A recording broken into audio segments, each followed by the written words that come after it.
Hello friends, आज हम आपको बताने जा रहे हैं लक कैपिंग मशीन के बारे में। लक कैप्स जो ग्लास बोतल के ऊपर मेटल कैप्स होते हैं उनको हम लक कैप्स बोलते हैं। इस तरह के कैप्स जो होते हैं these are the lug caps. और जो नॉर्मली ग्लास बोतल पे होते हैं, इस तरह की पैकिंग में हम नॉर्मली जो प्रोडक्ट पैक करते हैं वो होते हैं घी या पीनट बटर, सॉसेस हो सकते हैं, चटनीज़, पिकल्स। ये सारे के सारे प्रोडक्ट आजकल इस तरह के जार में पैकिंग होते हैं जो काफ़ी अट्रैक्टिव दिखते हैं। बट एक इन जार के साथ एक कॉमन इशू आ रहा है जो सबको, वो ये है कि लीकेज का जो प्रॉब्लम है, प्रोडक्ट के लीक होने का, वो सॉल्व करने के लिए ये मशीन हमने बनाई है जिसको हम लक कैपिंग मशीन बोलते हैं। अब लीकेज के लिए काफ़ी लोग इसके ऊपर फॉइल लगाना प्रेफर करते हैं या कैप लगाने के बाद श्रिंक स्लीव लगाना प्रेफर करते हैं। तो श्रिंक स्लीव लगाने और फॉइल लगाने से लीकेज नहीं रुक सकती, क्योंकि ये ग्लास जार है। ग्लास जार में अगर कोई लिक्विड कंटेंट है तो आप फॉइल भी लगाओगे तो वो फॉइल ज़्यादा देर टिकेगी नहीं, या फिर बाहर से श्रिंक स्लीव लगाओगे तो भी वो पानी या लिक्विड कंटेंट वो स्लीव से लीकेज रुक नहीं सकती। लीकेज रोकने का एक ही तरीका है कि आप इस कैप को प्रॉपरली टाइट करो।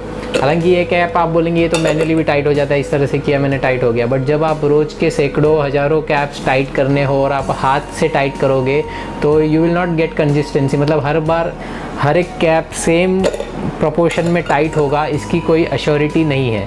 इसके लिए हमको एक मशीन चाहिए। तो ये बहुत ही बेसिक और सेमी ऑटोमेटिक लेवल की मशीन है। इसमें हमारे पास हायर वर्जन भी है, बट पहले हम इससे शुरू करते हैं कि ये किस तरह से कैप को टाइट करता है और इस मशीन को यूज़ करने से और मैनुअल टाइट करने में क्या बेनिफिट है। आइए देखते हैं मशीन के कंपोनेंट्स के बारे में पहले जान लेते हैं। सबसे पहले हम मशीन को पावर ऑन कर देते हैं इस एमसीबी से। यहाँ पे एक छोटा सा पीएलसी दिया हुआ है जिससे हम सारे कंपोनेंट्स मशीन की टाइमिंग वगैरह को सिंक्रोनाइज़ कर सकते हैं। ये मैनुअल और ऑटो मोड का स्विच है। फिलहाल ये मैनुअल मोड पे है, और अगर मैं इसको टॉगल करूँगा तो ये ऑटो मोड पे होगा। मैनुअल और ऑटो मोड आप सभी अब शायद जानते होंगे कि मैनुअल मोड मतलब हम जब फुट स्विच से मशीन को ऑपरेट करते हैं, this is the foot switch of the machine to operate the machine like this. If I press the machine it will operate complete one cycle and stop. But if I work in the auto mode, the machine will keep on working. Machine उसके बाद एक particular time के बाद चलते जाएगा। और जो time interval है, दो ऑपरेटिंग के बीच का टाइम साइकिल है, वो हम सेट कर सकते हैं। तो इस तरह के जो कैप होते हैं इसको लक कैप जो बोलते हैं। एग्जैक्टली पहले मैं आपको बताता हूँ कि कितना एग्जैक्टली टाइट होना चाहिए।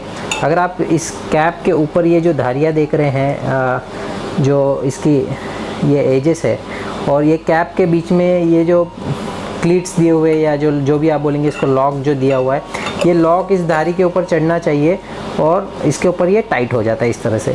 तो ये कितना चढ़ना चाहिए। अब ये जो मैं कैप जब इसके ऊपर रखता हूँ तो ये यहाँ तक तो ईज़िली, इतना तो ईज़िली, इसको हम फिंगर टाइट बोलते हैं।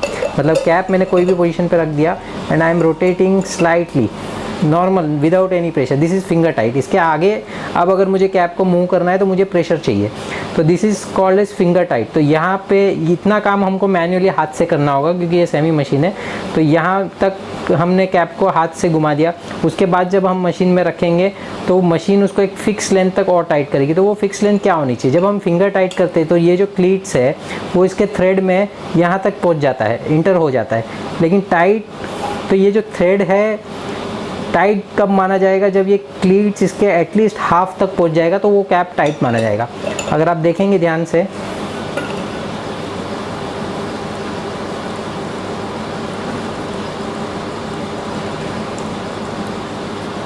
तो ये जो क्लीट्स है ये मेरी थ्रेड में इंटर की, अभी तक ये टाइट नहीं हुई, फिंगर टाइट है। अब मैं इसको ताकत लगा के टाइट कर रहा हूँ हाथ से,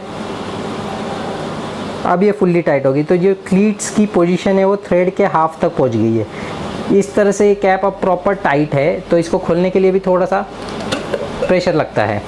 तो यही चीज़ ये मशीन करेगी।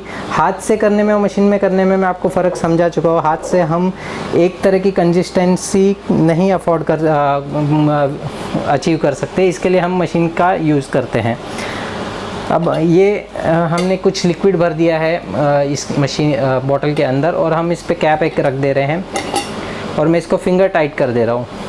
ये मैंने फिंगर टाइट कर दिया, ज़्यादा टाइट नहीं कर रहा हूँ, सिर्फ फिंगर टाइट कर रहा हूँ। उसके बाद मुझे आपको दिखाना है कि कैप कितना टाइट हुआ, तो वो दिखाने के लिए मैं यहाँ पे एक मार्किंग कर रहा हूँ बॉटल और कैप को लग के मैच करा के, ताकि ये जितना मूव होगा हमको आइडिया आ जाएगा कि ये कितना टाइट हुआ। Now I am feeding the bottle in the machine, और मुझे मैन्युअली मशीन को ऑपरेट करना है, तो मैं फुट स्विच को प्रेस करूँगा। मशीन ये जो है क्लैंपिंग सिलेंडर बोलते हैं, ये पहले बॉटल को टाइटली होल्ड कर लेता है ताकि बॉटल को घूमे नहीं कैपिंग के टाइम पे, और उसके बाद ये टॉप सिलेंडर जो है कैप पे प्रेशर देता है इस तरह से, और कैप सिर्फ प्रेशर से कैप को रोटेट करता है, ये कैप को होल्ड नहीं करता है। तो आप देख सकते हैं जो ये हमारा मैच था वो अब थोड़ा सा आगे मूव हो गया है कैप, मतलब ये कैप टाइट हो चुका है और देयर इज़ नो लीकेज।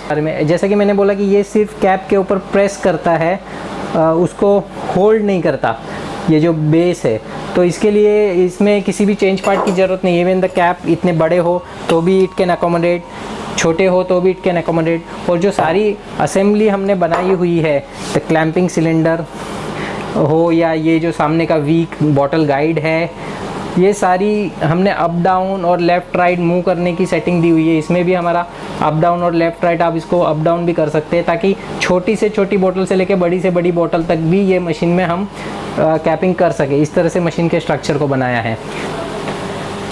दूसरा ये है कि मशीन में जितना भी हमने मशीन में जितना भी आपको पार्ट्स है वो सारे के सारे कम्प्लीटली स्टेनलेस स्टील के बने हुए हैं, ताकि ये मशीन मोस्टली फूड आइटम में यूज़ होती है, तो वहाँ पे कहीं पे भी जंग लगने का चांस नहीं हो। ये ना हो कि मशीन में रस्टिंग हो रहा है वो सब फूड प्रोडक्ट को लेके।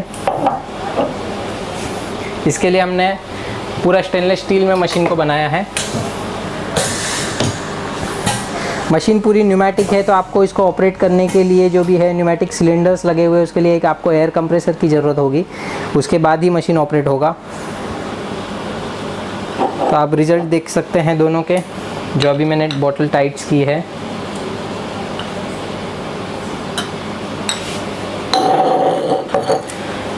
अब मशीन आपके पास आने के बाद इसमें और क्या क्या बेसिक चीज़ें हैं जो आपको मशीन चलाने की ज़रूरी है, वो मैं वीडियो के अगले पार्ट में बता देता हूँ आपको।